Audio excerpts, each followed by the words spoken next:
नमस्कार साथियों, आपका स्वागत है मेरे चैनल अवांगार्ड में। आज हम बात करने वाले हैं हाइड्रोपोनिक सिस्टम में न्यूट्रिएंट सॉल्यूशन के बारे में।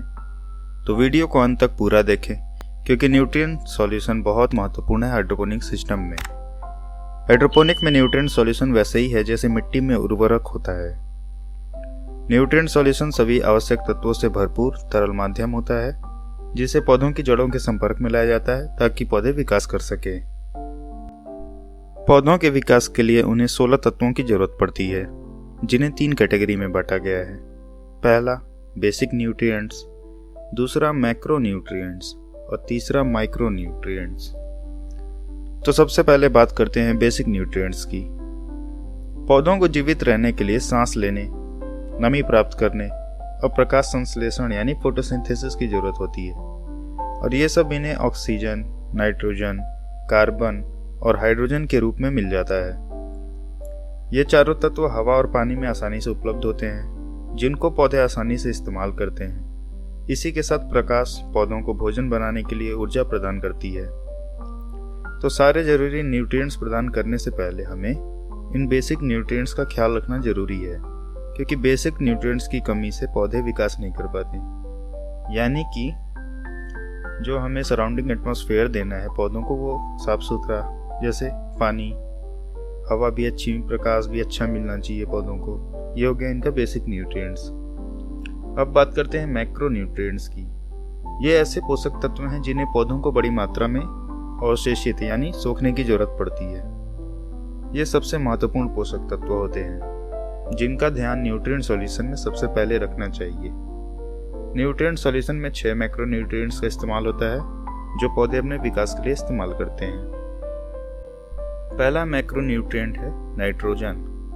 नाइट्रोजन एलिमेंट पौधों के पत्तियां, तना और उनके रंग के विकास के लिए जिम्मेदार होता है। साथ ही पौधों की नई कोशिका भित्ति में क्लोरोफिल, प्रोटीन, कोएंजाइम्स और एमिनो एसिड्स के निर्माण कार्य में मदद भी करता है। दूसरा मैक्रो न्यूट्रिएंट है फास्फोरस। फास्फोरस पौधों के डीएनए का एक अहम हिस्सा होता है जो कि कोशिका विभाजन और टिश्यू निर्माण कार्य का महत्वपूर्ण हिस्सा है। फास्फोरस फूल, फल, बीज निर्माण और जड़ों के विकास में महत्वपूर्ण भूमिका निभाता है। तीसरा मैक्रो न्यूट्रिएंट है पोटेशियम। पोटेशियम पौधों में प्रजनन और पौधों के विकास का काम करता है। पोटेशियम पौधों में कई महत्वपूर्ण प्रक्रियाओं जैसे photosynthesis, starch formation, protein synthesis और एंजाइम एक्टिवेशन जैसी प्रक्रियाओं को हल करने का कार्य करता है। चौथा मैक्रो न्यूट्रिएंट है कैल्शियम। कैल्शियम पौधों के सेल्स की दीवारों को संरचनात्मक समर्थन प्रदान करता है। साथ ही तनाव और गैर तनाव स्थितियों में पौधों की वृद्धि और विकास के लिए आवश्यक होता है। पांचवा मैक्रो न्यूट्रिएंट है मैग्नीशियम। मैग्नीशियम क्लोरोफिल मॉलिक्यूल का सेंट्रल एटम या केमिकल कंपोनेंट होता है। ये फोटोसिंथेसिस के द्वारा ऑक्सीजन बनाने में मदद करता है। इसकी जरूरत सभी पौधों को सूर्य ऊर्जा को इस्तेमाल करने के लिए पड़ती है। आखिरी तथा छठा मैक्रो न्यूट्रिएंट है सल्फर। सल्फर पौधों में अमीनो एसिड्स, प्रोटीन और विटामिन बनाने का काम करता है। साथ ही कुछ एंजाइम को सक्रिय करने का काम भी करता है सल्फर। तो साथियों, हमने जाना कि कितना अहम होता है मैक्रो न्यूट्रिएंट पौधों के लिए, चाहे पौधे मिट्टी में उगें या हाइड्रोपोनिक सिस्टम में। इसी तरह माइक्रो न्यूट्रिएंट के बारे में भी जान लेते हैं। माइक्रो न्यूट्रिएंट्स भी जरूरी हैं पौधों के लिए, पर इनकी जरूरत बहुत कम मात्रा में पड़ती है।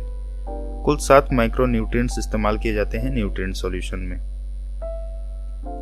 सबसे पहला माइक्रो न्यूट्रिएंट है जिंक। जिंक क्लोरोफिल और अन्य एंजाइम के निर्माण तथा नाइट्रोजन के मेटाबॉलिज्म यानी नाइट्रोजन के चयापचय का काम करता है। दूसरा माइक्रो न्यूट्रिएंट है बोरॉन। बोरॉन पौधों में बीज निर्माण और परागण का काम करता है।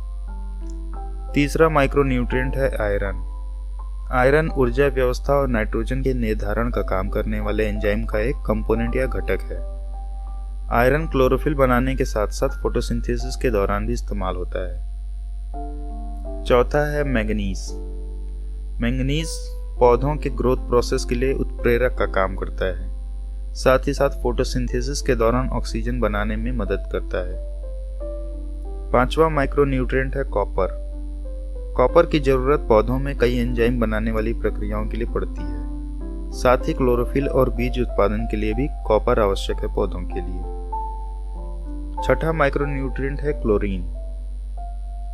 पौधों में स्टोमेटा के कार्य को रेगुलर बनाए रखने और रोग प्रतिरोधक क्षमता तथा पौधों में सहनशीलता को बनाए रखने का काम करता है क्लोरीन।